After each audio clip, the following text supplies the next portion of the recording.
Downtown Indianapolis, listen up.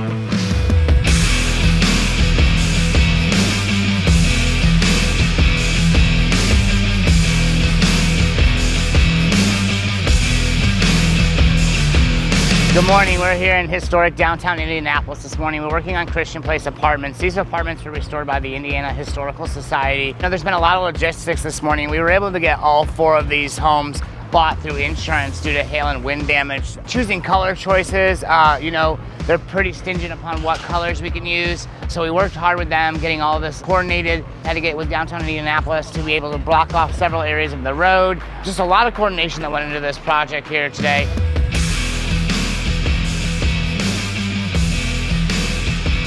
So Shawn, tell me about the pit of the peach here, buddy. Awesome, so on this job, you know, it's not like a standard job. Typical standard roof, you know, we deal with normal pitches like 12-12. Today we're dealing with pitches that are in the 27s, you know. So we are dealing with some pretty steep slopes, lots of complexities with the roof. We've got a lot of cut up areas, you know, we have some mansard styles that are built into these homes. So these are old historic homes, so lots of different roof styles back then. So it's quite interesting today to be able to do those kind of things and see those things. So kind of where we're at with it. In conclusion, definitely keep us in mind for all your roofing needs. 317-360 Roof. We'd love to get out, inspect your properties, and advocate on your behalf. Look forward to hearing from you.